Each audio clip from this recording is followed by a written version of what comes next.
Yes, bantu banje ndongeye mbaye ikaze kuri yashene mwe rukumbi gusa. Tugiye kuganira ku makuru ya bombari muri equipe ya Rayonsport yitwa Muhire. Na makuru yagiye hanze ku munsi w'ejo ariko ni umunsi arandi menshi yasohotse. Abakinnyi barangajwe imbere na kapitene Muhire Kevin ndetse n'abandi bagera kuri bane ngo bashobora gusezera muri equipe ya Rayonsport. Bite byaya makuru n'ukuri cyangwa ni ibinyoma? Kugira ngo wumve neza ukuri kw'iyi nkuru nyemerera ntangirane n'inkuru y'ikinyamakuru The New Times. Ni ikinyamakuru cyandikirwa mu Rwanda ariko mu rurimi rw'icyongereza. Mugenzi wacu ukorera ikinyamakuru yitwa Edmund Okayigima yaranditse ati right back Fitina Ombarenga has told Rayonsport that he wants to leave the club before the end of his contract.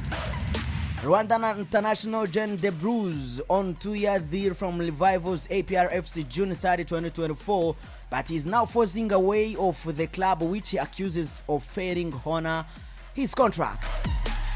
According to the letter addressed the club president Tade Twagirayezu on May 7, Ombarenga accused the club of not giving him the recruitment fees he was supposed to get upon his move, on top delaying payment of his monthly salary.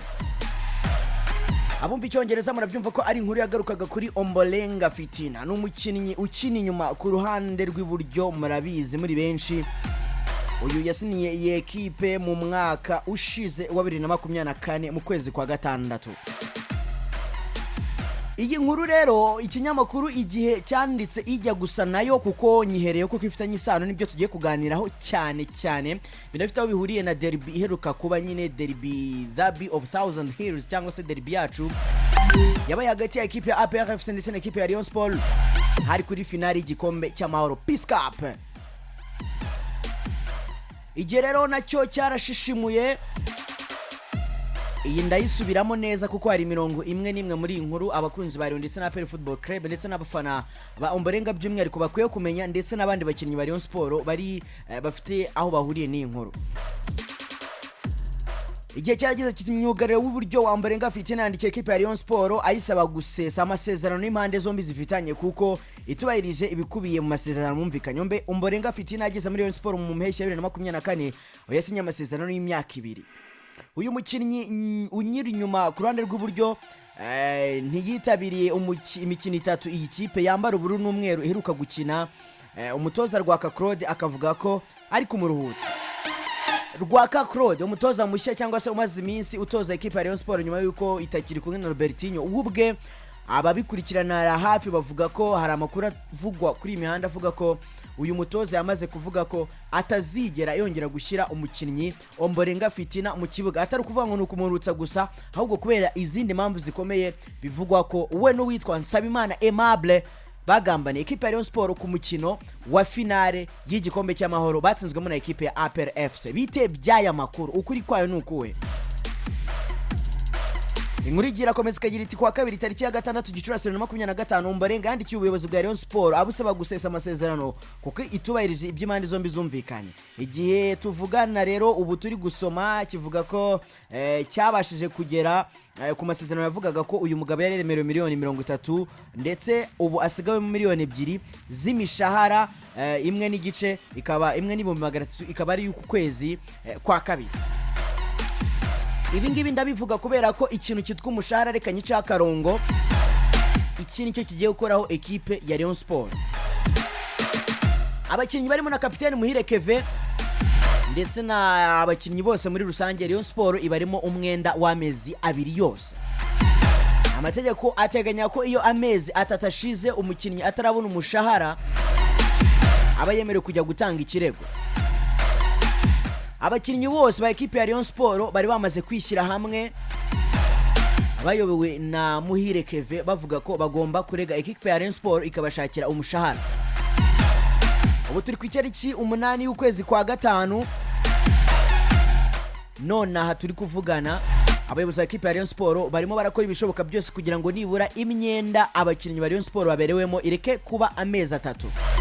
Barikora ko bashoboye kugira ngo nibura ukwezi kwa gatatu kuboneke ku bakinnyi ba Rayonsport. Gusa abakinnyi barimo Nsabimana Aimable Haji ndetse n'uwitwa Ombarenga Fitina ntago bagomba gukomezanya na ekipe ya Rayonsport muri season y'umwaka utaha kubera ibyo bavugwaho ko bagambaniye ekipe ya Rayonsport. Muri interview kapiteni wa iyi ekipe yitwa Muhire yahaye abanyamakuru aherutse gutangaza ko abakinnyi ba Rayonsport badashobora kurya ruswa. Gusa mu by'ukuri iyo umutoza nka Claude Rwaka avuze ati ngewe Ombarenga ntago azigera ajya mu kibuga nkiri umutoza wa ekipe ya Rayonsport, hari icyo yabyumvikanisha. Habayeho gushwana gukomeye, bikaba bivugwa yuko rero uyu Ombarenga Fitina ngo yagambaniye bagenzi be muri Rayonsport, amakuru adafitiye gihamya, bakaba batsindwa we na Nsabimana Aimable. Aba rero bashobora kutazakomezanya n'iyi ekipe kuko nyine ubuyobozi bwumva umutoza kandi umutoza bari kumwe n'abakinnyi kenshi na kenshi. Gusa amategeko nanone agateganya ko iyo amezi 3 atarashira umukinnyi arihangana, impamvu umukoresha yatanga zishobora kumvikana. Ombarenga Fitina rero ibaruwa ye irasa nkayo ishobora kuza kuteshwa agaciro n'ubuyobozi bwa ekipe ya Rayonsport, kuko mu mategeko ya FIFA amafaranga Kritoma avuga ko Rayonsport akaba yaramuhaye itamuhaye ntabwo aregerwa. Ikindi wamenya nuko nyine iyo amezi 3 atarashira umuntu ngo amaregwemo n'umukoresha amezi 3 ntabwo uba watanga ikirego ngo kigire uburemere. Biratekerezwa ko rero uwitwa Ombarenga Fitina nahabwa ukwezi kwa gatatu k'umushahara cyangwa se k'umwenda bamurimo, ibyo ikirego cye bitazaba bigifite uburemere bukomeye. Nyuma y'ibaruwa rero witwa Nsabimana Aimable ndetse n'uwitwa Haji dushobora kubona andi mabaruwa akurikira igihe komite ya Rayonsport ya failinga gutanga imishahara ibiremo abakinnyi. Ntago wavuga Rayonsport ngo urengagize ekipe ya Per Football Club, kuko murabyibuka ko hari umukino wabahuje na ekipe ya Marine FC bayitsinda ibitego 3-0. Byari byitezwe na benshi ko uyu mukino APR igomba kuwutsinda, ariko ikiri kuvugwa cyane ni amagambo yatangajwe n'umutoza wa ekipe ya Marine nyuma y'umukino. Rwasamanzi Yves n'umutoza wa ekipe ya Marine FC yatangaje ko hari abakinnyi benshi batabonetse mu kibuga ngo kubw'impamvu yuko yagombaga kubaruhutsa ngo cyangwa se kubutabashyiramo akabahindura kubera ko batari baritwaye neza mu mikino yabanje. Ibi rero benshi bakahita babihuza no kuba ekipe ya Marine bajya bavuga ko mbere ko champion itangira APR Football Club ifite amanota 6 kuri iyi ekipe, ariko mu by'ukuri harimo abakinnyi bagera kuri 2 bari bafite amakarita ndetse n'undi umwe wavunitse n'abandi 2 umutoza yaruhukije kubw'impamvu ze bwite, nyuma yuko ku munsi cyangwa se match izakurikira bazahura n'ikipe ya Vision bagomba gutsinda kugira ngo bizere kuguma mu cyiciro cya mbere. Abantu benshi rero banenze press conference cyangwa se ikiganiro n'itangazamakuru umutoza Rwasamanzi Yves usanzwe ari umuhanga ukina agapira keza yahaye abanyamakuru. Bavuga ko atakaba yarabikoze kandi ari umuntu wize sport management cyangwa se coaching muri rusange.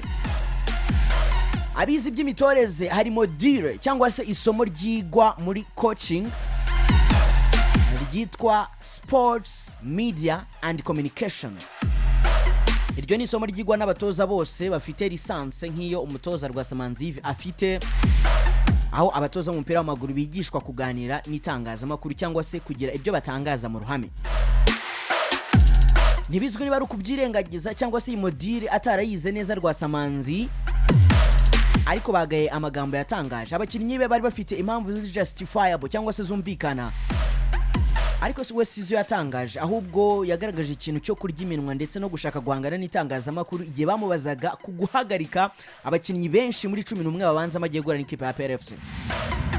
Impamvu yabahagaritse ntizishidikanywaho kandi zirumvikana, ariko yabitangaje mu buryo cyangwa se yatangaje ibihabanye nabyo, ibintu bishobora guha icyuho abashinja Marine kwitsindishwa igihe yawe na APRFC. Ngibyo biri kuvuga muri siporo y'u Rwanda. Rayonsport igomba gukora uko ishoboye kugira ngo ibashe kugumana abakinnyi bayo ndetse n'umwuka mwiza muri dressing room muri sprint final yo gushaka kwegukana igikombe, kugira ngo mu by'ukuri babashe kucyegukana kandi bameze neza. ni inkuru ya Rwasamanzi ivitugejeje ku musozo w'aya makuru y'imikino twe twabateguriye. Nyemera ngushimire kandi mwifurize kugira ibihe byiza. Musabe gukora subscribe kuyeje tubana biganiro byacu bya buri munsi ndetse n'amakuru agezweho ntawema kugutegurira. Nyita Eric Rukundo. Ciao bye.